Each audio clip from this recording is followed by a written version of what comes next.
Right, so the party whipping system, undemocratic as it is, the single largest reason why MPs vote as they do when the party whips are deployed to make sure that any MPs who may be considering rebelling over a certain vote think twice about that and vote exactly as the leadership wishes MPs to vote. This is functionally doing the total opposite of what Keir Starmer said he would do in power. It puts party before country.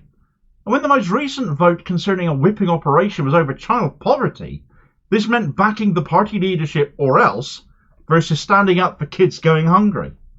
That's the sick choice Starmer put before his MPs, and 7 of them found the courage to defy that and do the right and decent thing, actually putting country before party. Now, for as much as the fallout from that vote still rages, the Starmer instigated a 3-line whip, the hardest line of whipping on this vote, so vehemently opposed to doing right by the nation's children, literally the vote my way or else option as that is. An interview by one of the 7 MPs who defied Starmer and has subsequently lost the party whip has revealed just how low Starmer and his whips were prepared to stoop in order to secure their vote. And it's pretty much as bad as voting to keep starving kids is. Some others have called it authoritarian, a control freak. I mean, is that what you think has happened at this point? Well, I was quite shocked. I think many of my colleagues quite surprised in the way in which the operations took place yesterday around the vote. I myself was quite shocked and surprised to see the way in which I was treated. I had a very difficult election. I had an election where, many people said to me, we're happy to support you as an individual, but we're finding it very hard to support Labour at this time for a number of different reasons. But one of the reasons was we don't see a difference between the two main parties in Parliament. And so I had to contend with that. I also had to, unfortunately, contend with the fact that, I'm a survivor of domestic abuse and coercive control. Unfortunately, I had my ex-husband standing against me. And, it's very well known, that history of the things that I've had to deal with. And it's known within the party as well. But, the whipping operation yesterday itself... Did they come to you? Did they call you? I was shocked in the way that I was treated, because that element of supporting me in being able to tackle the situation around my abusive ex-husband and domestic abuse was actually put into the context of the whipping operation itself. And that was shocking. Sorry, and I think what unacceptable. You're suggesting here. So they offered you what, support in bills that you may have around that particular issue if you voted with them? Yes. And that's an extraordinary bit of... And it's unacceptable. It's unacceptable. But that goes, that demonstrates, I think, the way in which that draconian stand was taken in regards to the scrapping of the 2-child limit. But I think I want to make very clear that, this was about fleshing out a commitment, commitment that already is there, that enjoys widespread support among the Labour Party membership and beyond.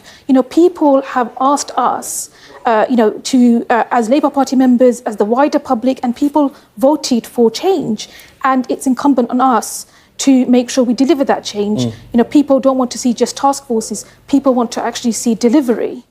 Right, so that was Afsana Begum, the currently independent MP for Poplar and Limehouse, speaking to Sky News in the aftermath of having the Labour whip pulled from her as a result of being one of those 7 Labour MPs to vote for the SNP amendment to the King's Speech demanding the scrapping of the 2-child benefit cap. This interview has garnered the attention of a lot of people, actually, as well it should, especially when people who are unfamiliar with Afsana and her background, because as she stated there, she is a survivor of domestic violence. She had a difficult election as a result of Keir Starmer constantly aping the Tories. And even though she was one of the handful of left-wing MPs surviving Starmer's attempted purges, she still struggled because Labour were very much looking likely to be no different from the Tories. Voters knew it. And so it seems to be when they go to such lengths as they have to not lift out kids out of poverty, the poorest kids going, kids discriminated against for not being the first or second born in practice. Afsana Begum was re-elected, of course, in an election where she also had to face her abuser, her ex-husband, Entashimul Haq, who was standing against her. The abuse Begum has endured over the years at the hands of both Labour under Starmer and her ex-husband and his supporters has been incredulous. We know the kind of things victims of domestic violence within marriages endure, but even after the marriage it did not end. From vexatious accusations of housing benefit fraud, which Begum was cleared of but still ended up going to court over, and during which she was offered no support from the Labour Party. In fact, they were waiting outside, hoping for a guilty verdict so they could expel her on the spot. Another instance was her being subjected to a trigger ballot, the process whereby an incumbent MP could be replaced with someone else, which it turned out had been allegedly run by people close to her ex-husband. Still a key figure in local Labour, as he was at that time, people who had also been involved in that housing benefit fraud case too, and other allegations surrounding the trigger ballot process included the Labour official being appointed to oversee the trigger ballot process, who was the subject of complaints defaming Begum, bullying and intimidation at branch meetings, where intimidation was particularly aimed at ethnic minority women. So again, Labour's hierarchy of racism plays a part here. And Afsana Begum being Muslim herself, that inherent Islamophobia in Starmer's Labour cannot be ignored as a factor too. In fact, things got so bad for Afsana Begum, affected her health so much, she ended up being hospitalised over all of this. And even when she was in hospital, Labour continued to pursue her deselection and replacement. Despite Labour having safeguarding measures in place to protect their MPs from this level of abuse, Labour itself ignored it. An independent domestic violence advocate told Labour to abandon the corrupt trigger ballot process because of the effect it was having on Begum, and they just ploughed on regardless. Over all of this, due to its conduct in relation to Afsana Begum, the Labour Party was condemned by a domestic violence expert as conducting itself in a manner that their actions were an extension of the abuse Afsana Begum had already faced at the hands of her husband, facing her life already. She's endured all of this. She's only 34. Ultimately, this bid by Starmer's Labour to rid itself of Begum was unsuccessful. She was re-selected in May of this year and subsequently re-elected. So in light of all of that background information now, and now that you've watched that video clip, Labour's offer to her to support her work on domestic violence hinged on her voting to keep kids in poverty. That was the stunning claim she made at the end of that piece of video that amounted to bribery towards an individual who was literally hospitalised over abuse from her ex-husband and his faction and her own party trying to get rid of her. Given what Keir Starmer's word is worth, I can't say I'm surprised at Afsana Begum's rejection of such an offer. Not that I think she would have took it up anyway. But what an amoral thing to do. Dangle domestic violence policy and willingness to help an MP who has suffered from it in front of a domestic violence survivor in exchange for her assistance in continuing to starve kids. Her vote to do that, which of course is in and of itself profoundly immoral. It's disgusting. It's frankly evil. And certainly not what people expect from Labour, let alone whipping MPs to vote accordingly to do so, as most obediently did, making that question of morality in the Labour Party an even bigger one. Keir Starmer's Labour do not have a moral compass, which might not surprise some, but a great many more are opening their eyes to this basic truth, or do so once the obviousness of this point gets pointed out to them. Ultimately, though, all of this is an extension of the whipping system itself, which bars MPs from being able to vote freely for what they believe in, for what is right for the country and its people, by holding the threat of punishment over their heads. Not all parties even have a whipping system. Itself, it's an archaic device. The Green Party, for example, do not use it. Their MPs are always able to vote in the interest of the country at all times. It's also why there is no point in the wealthy picking them as a party to donate to in any part to lobby and influence, except for altruistic reasons should they choose to.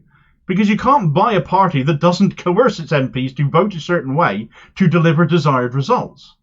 To fund the solution to child poverty, Keir Starmer and Rachel Reeves would have to make different choices they don't want to in what they do choose to fund. More money to Ukraine, for example, more defence spending, or they'd have to raise taxes to free themselves up to spend more money without raising inflation by doing that. And when we can't be taxed any more than we already are, when we're already being overtaxed as ordinary working class people, and they don't want to tax the wealthy party donor class more, that is their choice, they simply will not deliver policy like this.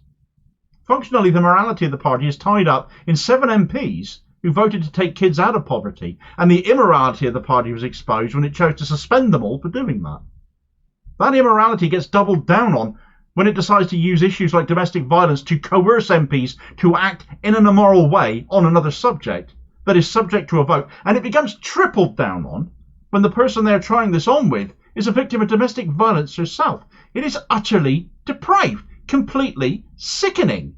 And for people who have heard this story and seen Afsana Begum's interview on Sky, I don't think many realise just how debauched an act by Labour this is without knowing more of the story and more of the context behind it, especially when it comes to Afsana Begum. If this is the direction we can expect Labour to go in more and more, it may end up being true to say the Tories were voted out, only to let something that turns out to be even worse in instead. I hope this video helps open up some more eyes to Starmer's complete immorality, and I hope that those people who delude themselves into thinking Starmer was only pretending to be right-wing before he turned left realise how badly they were kidding themselves now. This action towards these 7 MPs on the subject of child poverty and now domestic violence and women's safety really can't possibly be defended, or are there still those prepared to do so? Find out more on this story in this video recommendation here, and I'll hopefully catch you on the next vid. Cheers, folks.